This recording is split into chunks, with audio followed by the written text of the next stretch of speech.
मुंबई के अंदरी पश्चिम कैमोली क्षेत्र की शीतलधारा बिल्डिंग रविवार सुबह तड़के ताश के पत्तों की तरह ढह गई। यह बिल्डिंग 4 मंजिली की थी, जिसका आधा हिस्सा पूरी तरह से गिर गया और आधा हिस्सा अभी भी खड़ा है। राहत की बात यह है कि इस घटना में कोई भी घायल और किसी को नुकसान नहीं हुआ है। वो इसलिए इस बिल्डिंग के गिरने की आहट रात में लोगों को पता चल गई थी। वहां के लोगों के कहने के मुताबिक और बिल्डिंग की हालत को देखते ये अंदाजा लग रहा है कि बिल्डिंग के मरम्मत का काम चालू ही था, जिससे वहां के रहने वाले लोग अधिकांश बाहर ही रहते थे। लेकिन इन लोगों को भी कभी यकीन नहीं था कि बिल्डिंग इस तरह से गिर जाएंगी। इनके मुताबिक रात 12:30 बजे बिल्डिंग का बाहरी हिस्सा 2 फुट जमीन में धंस गया, जिससे पूरी बिल्डिंग खाली करवाई गई।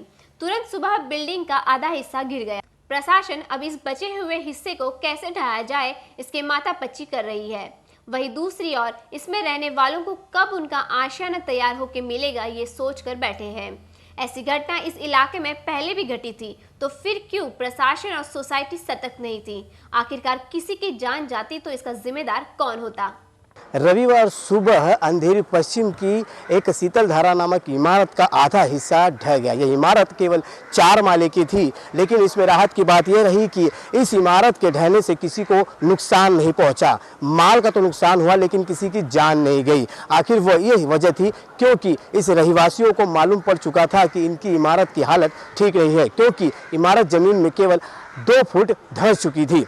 अब प्रशासन को इंतजार है बाकी हिस्सा ढहने का, और इंतजार उन लोगों को भी है कि उनका कब आशियाना नया तैयार होता है। कैमरामैन तुषार के साथ रामा यादव, तहलका 24 न्यूज़, मुंबई।